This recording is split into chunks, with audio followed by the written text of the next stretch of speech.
Hello बच्चों, स्वागत है आप सबका हमारे इस लास्ट लेक्चर में क्वाड्रेटिक इक्वेशंस के। बच्चों, आपको याद होगा कि हम एक स्टैंडर्ड बुक को सॉल्व कर रहे हैं जिसका नाम आपको नीचे दिखाई देगा।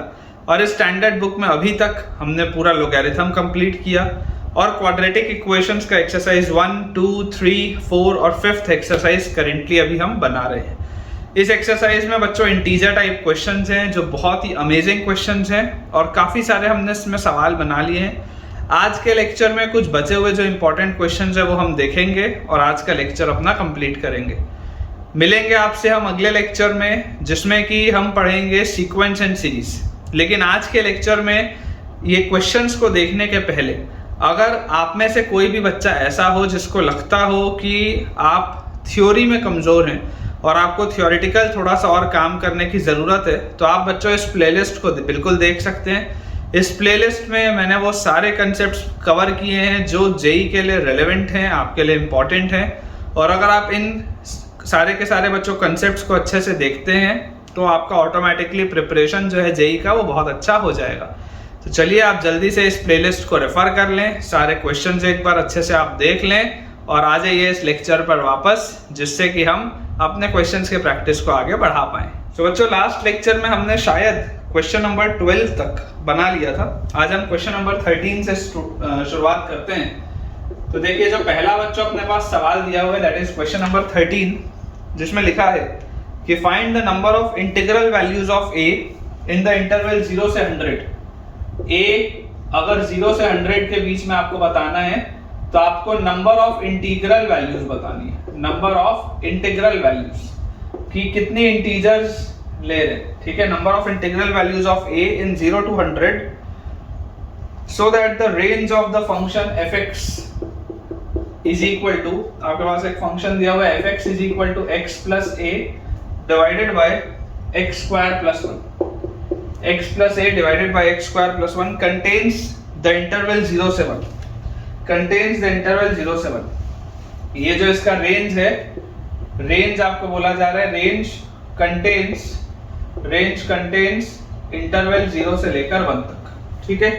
ये अपने पास बच्चों सवाल दिया हुआ है। अब इस क्वेश्चन में जो चीज आपको पता होनी चाहिए वो क्या है। बेसिकली देखिए, रेंज क्या होता है। रेंज होता है कि fx का मूवमेंट कहां से कहां है। रेंज मतलब होता है fx का मूवमेंट। जनरली हम fx ना लिख के y भी लिखते हैं, एक ही बात है, कोई दिक्कत की तो चीज है नहीं। तो बेसिकली हमको बोला जा रहा है कि y जो है, अगर ये बोला जा रहा है रेंज कंटेन्स 0 से 1, तो इसका मतलब यह है कि y जो है वो 0 से 1 का इंटरवल ले रही है। ये आपको बोला जा रहा है कि जो रेंज होगा, मतलब जो y के एलिमेंट्स होंगे वो 0 से 1 का इंटरवल लेंगे, अचीव करेंगे। अब हमें जो बात बच्चों समझ में आती है कि अगर मेरे पास ये एक इक्वेशन लिखा हुआ है तो इसको अगर मैं क्रॉस मल्टीप्लाई करूं तो मैं इसको लिख सकता हूं x square y plus y is equal to x plus a। और यहां से हमारे पास आ जाएगा x square y minus x plus y minus a is equal to 0। x square y minus x plus y minus a is equal to 0। Clearly आपको दिखाई दे रहा है कि x जो है एक रियल नंबर है। x जो है वो रियल नंबर है, तो आपको ये x में क्वाड्रेटिक दिखाई दे रहा है। अगर ये आपको x में बच्चों क्वाड्रेटिक दिखाई दे रहा है, मतलब इसका डिस्क्रिमिनेंट जो होगा वो ग्रेटर देन इक्वल टू 0 होगा। ये बात में तो कोई प्रॉब्लम नहीं है। अगर मैं इसका discriminant greater than equal to 0 करता हूं तो b स्क्वायर मतलब कि -1 का square, b square minus 4a, a की जगह y और c की जगह y माइनस a, ये जो होगा ये ग्रेटर देन इक्वल टू 0 होना चाहिए। और आप ध्यान दीजिए y का वेरिएशन कहां से कहां है। ये जो रिलेशन अब आपके पास आ रहा है ये y में आ रहा है। y का वेरिएशन है आपके पास 0 से 1 में, तो यहाँ आप बोल सकते हैं y belongs to 0 to 1। y का जो वेरिएशन है वो 0 से 1 में। तो यार यहाँ से देखिए, अगर मैं इसको एक्सपैंड करूंगा तो आएगा 1 minus 4y square plus 4ay, this is greater than equal to 0। या आप इसको लिख सकते हैं 4y square minus 4ay minus 1 is less than equal to 0।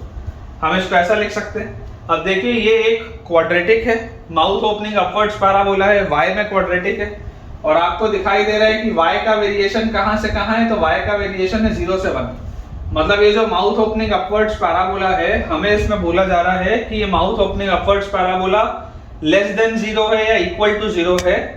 कब? जब y का वेरिएशन 0 से 1 में होगा। मतलब 0 से 1 के इंटरवल में ये हमेशा नेगेटिव होना चाहिए। 0 से 1 के इंटरवल में ये जो चीज है ये हमेशा नेगेटिव होनी चाहिए, मतलब 0 अंदर होगा 1 भी अंदर होगा इसके, तभी तो 0 से 1 में ये हमेशा नेगेटिव आएगा। आप हमेशा इसको नेगेटिव चाहते हैं तो 0 से 1 में हमेशा नेगेटिव कब आएगा, जब इस तरीके का ग्राफ होगा। तो यहां से आपके पास समझ में आती है बात की फंक्शन की वैल्यू, फंक्शन मत लिखो आप, ये y है ना, तो y की वैल्यू 0 पर नेगेटिव होगी, y की वैल्यू 0 पर नेगेटिव होगी और y की वैल्यू 1 पर भी क्या होगी, नेगेटिव होगी। दिखाई दे रहा है 0 पर इसकी वैल्यू नेगेटिव है, 1 पर भी इसकी वैल्यू नेगेटिव है। तो जैसे बच्चों आप 0 यहाँ पर रखेंगे तो देखिए y की जगह आप जैसे 0 रखेंगे तो 0 रखते ही यहाँ पे 0 0 -1, तो -1 इज लेस देन 0, ये तो सही है, इसमें तो कोई प्रॉब्लम नहीं। और यहाँ पर आपके पास, यहाँ पर बच्चों आपके पास आ जा रहा है y जब आप 1 रखेंगे तब, तो 1 जैसे आप रखेंगे तो देखिए आपके पास आ जाएगा 4 -4a -1 this is also less than 0, यही हमारे पास चीज होगी। ठीक है क्या, देखो ये लेस देन या इक्वल टू 0 होना चाहिए, इसका मतलब आपका ग्राफ कुछ ऐसा भी हो सकता है, ये आपका ग्राफ कुछ ऐसा भी हो सकता है ना। इसकी वैल्यू इक्वल टू 0 भी चलेगी, y की वैल्यू इक्वल टू 0 आ सकती है, मतलब आप यहाँ पर इक्वालिटी भी लगा सकते हैं, कोई दिक्कत नहीं है। तो -1 तो लेस देन 0 है, मतलब ये वाली तो चीज सेटिस्फाइड है। यहाँ से आप देखिए 3 -4a less than equal to 0, तो यहाँ से आपके पास आ जाएगा a is greater than equal to, हमारे पास कितना आ जाएगा, a is greater than equal to 3/4 आ जाएगा। a जो है वो 3/4 या उससे बड़ा है, ये हमारे पास चीज आती है। अब अगर आपको बोला जा रहा है a की वैल्यू 3/4 या उससे बड़ी है, तो आपको a किसमें चाहिए था, 0 से 100 में चाहिए था, मतलब पॉसिबल वैल्यूज ऑफ a आपके पास क्या आ रहा है, अगर आपने जो सॉल्व किया उसके हिसाब से पॉसिबल वैल्यूज ऑफ a आपके पास आ जा रही है 1 2 3 4 ऐसा करके 100 तक सारी वैल्यूज आप रख सकते हैं, क्योंकि आपको तो बोला जा रहा है a को 3/4 या उससे बड़ा होना पड़ेगा। तो आप 1 से 100 अगर बच्चों सब कुछ रख सकते हैं, तो आपसे बोला जा रहा है नंबर ऑफ इंटीग्रल वैल्यूज, तो इसका आंसर क्या आ जाएगा, 100 आ जाएगा। There are 100 possible integral values of a, ठीक है ना, टोटल 100 इंटीग्रल वैल्यूज पॉसिबल है a की। तो आई होप आपको बच्चों ये सवाल क्लियर हुआ हो, अच्छा क्वेश्चन है, स्टार इसमें लगा देते हैं। कोई भी अगर आपको डाउट हो तो आप बिल्कुल कमेंट में पूछ सकते हैं। अब इसके बाद बच्चों हमारे पास क्वेश्चन नंबर 14 दिया हुआ है। क्वेश्चन नंबर 14 को अगर हम ऑब्जर्व करें तो हमारे पास इसमें दिया है कि find the number of integral values of k। आपको k का नंबर ऑफ इंटीग्रल वैल्यूज बताना है, number of integral values, number of integral values of k आपको बताना है। Find the number of integral values of k for which the equation x square minus 4 times of mod x plus 3 minus mod of k minus 1 equal to 0 has 4 distinct real roots। आप चाहते हैं कि इसके आपको 4 roots मिले, है ना, 4 distinct real roots, 4 distinct real roots, आप ये कंडीशन चाहते हैं। अब देखिए बच्चों इस तरीके के सवाल हमने लोकेशन ऑफ रूट्स में ऑलरेडी बनाए हुए हैं। जो चीज हमें पता होनी चाहिए वो ये है कि यहां से देखिए आप इसको क्या लिख सकते हैं, ये जो x का स्क्वायर लिखा है आप इसको mod x का भी स्क्वायर बोल सकते हैं, कोई दिक्कत की बात तो है नहीं। mod x का स्क्वायर बोलूं या x का स्क्वायर बोलूं, it means the same thing. -4 times of mod x और +3 minus mod of k minus 1 equal to 0। ये बेसिकली आपके पास इक्वेशन है। क्लियरली आपको दिखाई दे रहा है कि ये एक mod x में क्वाड्रेटिक है ना। आप यहाँ पर बोल सकते हैं कि mod x को अगर हम t बोल दें, अगर हम mod x को t बोल दें तो क्लियरली आपको दिखाई दे रहा है कि t जो होगा वो ग्रेटर देन 0 होगा, t जो होगा वो ग्रेटर देन 0 होगा। ऑब्वियस सी बात है कि मैं x को 0 के बराबर तो रखूंगा नहीं, अदरवाइज ये सवाल बेकार हो जाएगा। तो t हमारे पास ग्रेटर देन 0 आता हुआ दिखाई दे रहा है, मतलब आपके पास ये इक्वेशन लिखा हुआ है t square -4t plus 3 minus mod of k minus 1 is equal to 0। ये हमारे पास इक्वेशन है। अब आप बच्चों सोच के देखिए कि ये तो अब आपको एक साधारण सा क्वाड्रेटिक इक्वेशन जैसा दिखाई दे रहा है, जिसमें आपको पता है कि t जो है वो ग्रेटर देन 0 है। मैं अगर आपको ये बोलता हूं कि इस क्वाड्रेटिक इक्वेशन के इमेजिन करिए अगर 2 रूट्स हो गए, क्वाड्रेटिक इक्वेशन के 2 रूट्स होते हैं, अगर इसके 2 रूट्स हो गए और अगर वो दोनों ही रूट्स पॉजिटिव हुए, मतलब अल्फा भी पॉजिटिव हुआ और बीटा भी पॉजिटिव हुआ, तभी आपके पास टोटल mod x के करस्पॉन्डिंग अगर 2 पॉजिटिव वैल्यूज आएंगी तभी आपके पास x के करस्पॉन्डिंग 4 रूट्स आएंगे। मैं जो बोलना चाह रहा हूँ समझाता हूँ। जैसे इमेजिन करिए मॉड x की वैल्यू 2 आई और मॉड x की वैल्यू 3 आई, तो यहाँ से x की वैल्यू 2 और -2 आएगी, यहाँ से x की वैल्यू 3 और -3 आएगी, तो 4 रूट्स आपको मिल जाएंगे। तो 4 रूट्स के लिए मतलब क्या है? 4 रूट्स का मतलब है कि जब आपने मॉड x को t बोला तो t की पॉजिटिव वैल्यू आनी चाहिए। अगर t की पॉजिटिव वैल्यूज आएंगी, अगर ये रूट्स पॉजिटिव होंगे तभी आपको 4 रूट्स मिलेंगे। अगर इनमें से एक भी रूट नेगेटिव हो जाता तो आपको 4 रूट्स नहीं मिल सकते। ये बहुत मैंने डिटेल में थ्योरी में एक्सप्लेन किया है। अगर मान लीजिए ये t नेगेटिव होता, मान लीजिए अगर मॉड x की वैल्यू आपके पास -2 आ जाती, अगर मान लीजिए कोई रूट -2 आ जाता, तो यहां से तो आप बोल देते हैं ना कि नो सॉल्यूशन, कि भाई मॉड x तो कभी नेगेटिव हो ही नहीं सकता। तो पॉजिटिव होगा तभी आपके पास 4 रूट्स आएंगे। ये चीज हमको समझ में आनी चाहिए, ठीक है। अब अगर बच्चों ये वाली चीज हमको क्लियर है, तो यहां से देखिए हमारे पास क्या है, यहां से हमारे पास आ जाता है जो कंडीशन, ये क्वाड्रेटिक है, माउथ ओपनिंग अपवर्ड्स पैराबोला है, एंड क्लियरली आपके जो दोनों रूट्स होंगे वो दोनों रूट्स पॉजिटिव होने चाहिए, और आपके पास 2 अलग अलग रूट्स आने भी चाहिए।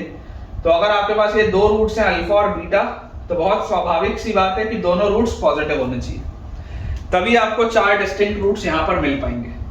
तो अब लोकेशन ऑफ रूट्स का कंसेप्ट क्या बोलता है? लोकेशन ऑफ रूट्स का कंसेप्ट बोलता है कि अगर ये एक आपने माना है फंक्शन, अगर ये आपने एक माना है फंक्शन ऑफ f, तो यहां से आपको देखो समझ में आ जाएगा कि फंक्शन की वैल्यू 0 पर सबसे पहले पॉजिटिव होनी चाहिए।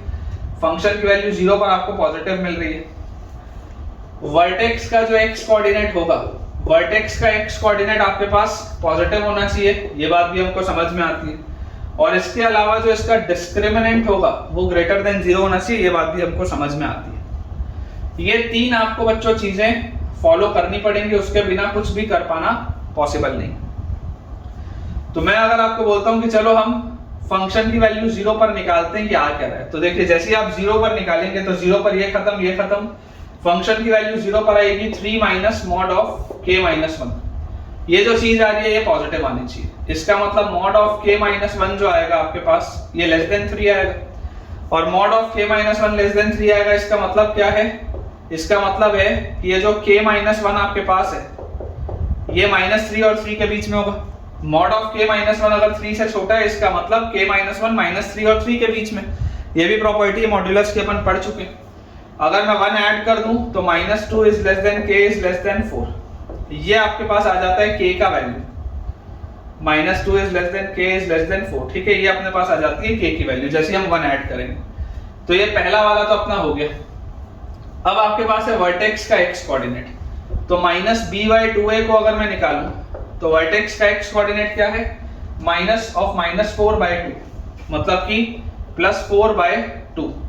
तो यार ये तो पॉजिटिव आई है, 4/2 तो 2 होता है, पॉजिटिव है, तो इसको तो सॉल्व करके कुछ अलग से हासिल नहीं होगा, ये तो सही है। लास्ट में आता है डिस्क्रिमिनेंट। इसका अगर बच्चों में डिस्क्रिमिनेंट निकालूं तो इसका डिस्क्रिमिनेंट क्या आएगा? b² मतलब कि 16 -4a, और c की जगह मेरे पास आएगा 3 minus mod of k minus 1। This should be greater than 0, ये चीज अपने पास आएगी। 4 का अगर हम फैक्टर कट कर दें, यहाँ पे 4 आएगा, तो अपने पास आ गया 4 -3 plus mod of k minus 1 should be greater than 0। तो यहाँ से अपने पास आ जाएगा 1 plus mod of k minus 1 should be greater than 0। अब यार ये तो हमेशा ही सही है। एक पॉजिटिव चीज होती है मॉड्यूलस, उसमें आपने 1 ऐड कर दिया तो ऑब्वियसली जो पूरी चीज आएगी ये तो हमेशा ही ट्रू है, दिस इज ऑलवेज ट्रू, इसमें तो कुछ भी सोचने वाली चीज नहीं।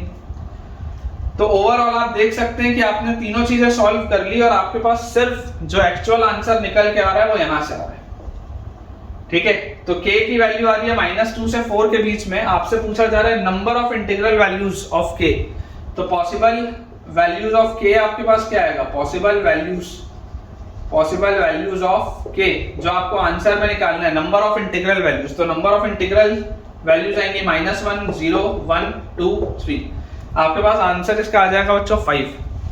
5 इंटीग्रल वैल्यू k की पॉसिबल है, -1 0 1 2 एंड 3, इस रेंज में 5 वैल्यूज पॉसिबल, और यही हमारा आंसर होगा।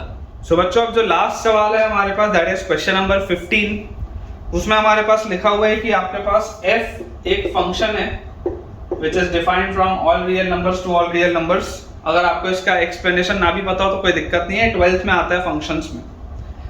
आपको एक फंक्शन दिया हुआ है fx which is defined as x square minus 2x plus a, और g हमारे पास एक फंक्शन है again defined from all real numbers to all real numbers, और gx आपके पास जो फंक्शन है that is equal to mod of x minus 1, ये हमारे पास दिया है।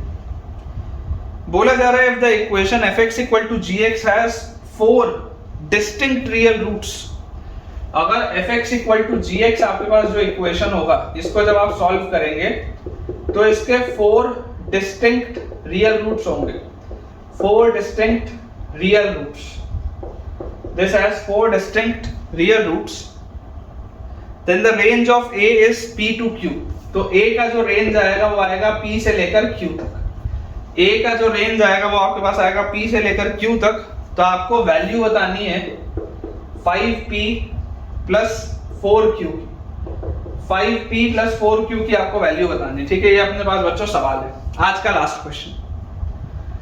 अब अगर हम इसको बच्चों ऑब्जर्व करें तो हमें इसमें देखो क्या बोला जा रहा है, हमें इसमें बोला जा रहा है कि fx इक्वल टू gx के आपको 4 डिस्टिंक्ट रूट्स चाहिए, मतलब कि fx आपके पास है x square minus 2x plus a, gx आपके पास है मॉड ऑफ x माइनस 1, इसके आपको 4 रूट्स चाहिए। अब जो मैं इसमें प्रोसेस करूंगा आप वो ध्यान से देखिएगा, यहाँ पर अगर मैं लिख लूं x square minus 2x plus a, अगर मैं इसमें 1 ऐड कर दूं और 1 सब्ट्रैक्ट कर दूं तो कोई दिक्कत की बात नहीं। LHS में मैंने 1 ऐड भी किया 1 सब्ट्रैक्ट भी किया, RHS में मेरे पास mod of x minus 1 as it is लिखा है।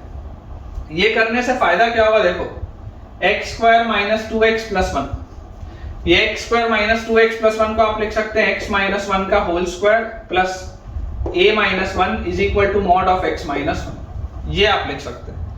या इस पूरी चीज को अगर मुझे रीअरेंज करके लिखना हो तो मैं इसको लिख सकता हूं मॉड ऑफ x माइनस 1 का whole square minus mod of x minus 1 and this plus a minus 1 is equal to 0, ये आप इसको इस तरीके से लिख सकते हैं, ठीक है। 1 और मॉड में आप कंफ्यूज ना हो इसलिए मैंने इस तरीके से कर दिया। अब जैसी बच्चों ये हमारे पास चीज आई, ये वाला कंसेप्ट मैंने अभी आपको थोड़ी देर पहले बताया है, आपको बोला जा रहा है कि इसके आपको 4 रूट्स चाहिए। अब बिल्कुल सेम प्रोसेस हमको करना है जो हमने अभी थोड़ी देर पहले सॉल्व किया था, कि आप मॉड ऑफ x माइनस 1 को t रख लीजिए, तो क्लियरली आपको दिखाई दे रहा है कि t जो होगा वो पॉजिटिव होगा क्योंकि मॉड्यूलस फंक्शन है, तो यहां से आपके पास इक्वेशन आ जाएगा t square minus t plus a minus 1 is equal to 0, ये आपके पास चीज आ जाएगी। अब आप क्या चाहते हैं, आप ये चाहते हैं कि आपके पास इसके 4 रूट्स हैं, तो अगर आप इसके 4 रूट्स चाहते हैं मतलब इस इक्वेशन के जो 2 रूट्स आएंगे अल्फा और बीटा, ये दोनों ही रूट्स क्या होने चाहिए, पॉजिटिव होने चाहिए, ये दोनों ही रूट्स पॉजिटिव होने चाहिए, और t आपके पास ग्रेटर देन 0 है, ये दोनों रूट्स पॉजिटिव होने चाहिए। पॉजिटिव होने से फायदा क्या होगा, पॉजिटिव होने से फायदा होगा कि t की वैल्यू पॉजिटिव आएगी, और अगर t की वैल्यू पॉजिटिव आएगी तो x की 2 वैल्यू आएगी, हर पॉजिटिव t के लिए आपको 2 अलग अलग x की वैल्यूज मिलेंगी, ये इससे फायदा है। तो अगर मेरे पास 2 पॉजिटिव वैल्यूज आ गई इसके, अगर मेरे पास 2 पॉजिटिव रूट्स आ गए तो मेरे पास 4x की वैल्यू आ जाएगी जो मुझे निकालना है। तो यहाँ पर देखिए अब कंसेप्ट अगेन वही है, माउथ ओपनिंग अपवर्ड्स पैराबोला है, इस तरीके का ग्राफ होगा, यहाँ पर आपके पास एक रूट है अल्फा, एक रूट है बीटा, और ये दोनों ही रूट्स आपके होने चाहिए पॉजिटिव, ठीक है। तो यहाँ से अपने पास देखो कंडीशंस क्या क्या आ जाएंगी, अगेन कंडीशन बच्चों वही है, फंक्शन की वैल्यू 0 पर पॉजिटिव होनी चाहिए सबसे पहली बात, तो फंक्शन की वैल्यू 0 पर क्या आएगी, देखो अगर आप f मत लिखो यहाँ पे, आप इसको लिख लो h लिख लो, ठीक है, इसको आप ht लिख लो, है ना, इसको आप h as a function of t ये लिख लो। तो फंक्शन की वैल्यू 0 पर पॉजिटिव होनी चाहिए, मतलब h0 क्या आएगा, h0 आएगा a माइनस 1, तो a माइनस 1 पॉजिटिव होना चाहिए, मतलब a should be greater than 1, पहली चीज तो क्लियर है।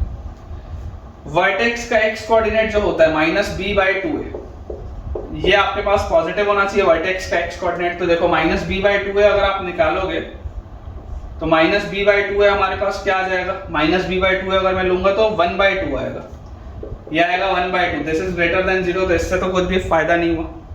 एंड लास्ट होता है डिस्क्रिमिनेंट, तो डिस्क्रिमिनेंट आपको क्या चाहिए, अगेन ग्रेटर देन 0 चाहिए, तो डिस्क्रिमिनेंट आएगा b² माइनस 4ac, c की जगह आएगा a minus 1, this should be greater than 0, तो 1 minus 4a plus 4 is greater then 0, तो यहां से आपके पास देखिए क्या आ जाएगा, 1 माइनस 4a प्लस 4 है ना, 1 माइनस 4a प्लस 4, ठीक है, तो 5 minus 4a is greater then 0, 4a is less then 5, a is less then 5/4, a की जो वैल्यू आ रही है वो 5/4 से छोटी आ रही है, और a की वैल्यू जो थी वो 1 से बड़ी थी, इसका मतलब आपके पास आंसर क्या आएगा, आपके पास आंसर आ जाएगा a बिलोंग्स टू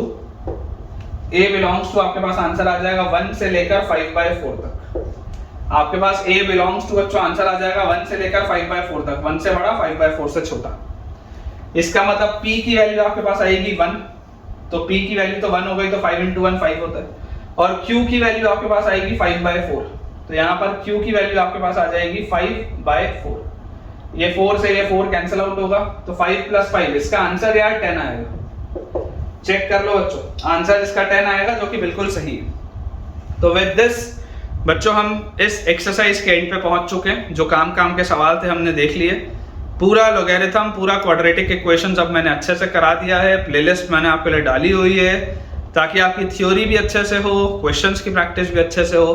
तो अगर आपको बच्चों बेनिफिट हो रहा है इन वीडियोस से, इन लेक्चर से, तो अपना एक प्यारा सा कमेंट ड्रॉप करना बिल्कुल ना भूलें। आपको ये लेक्चर आज का कैसा लगा मुझे ज़रूर बताएं कमेंट्स में, और अगर पसंद आया हो तो इस वीडियो को लाइक करें, चैनल को सब्सक्राइब करें, और अपने सारे फ्रेंड सर्कल में जो भी जेईई एस्पिरेंट्स को आप जानते हैं उनसे शेयर करें, ताकि उन सबकी पढ़ाई बहुत बढ़िया तरीके से हो पाए। Thank you.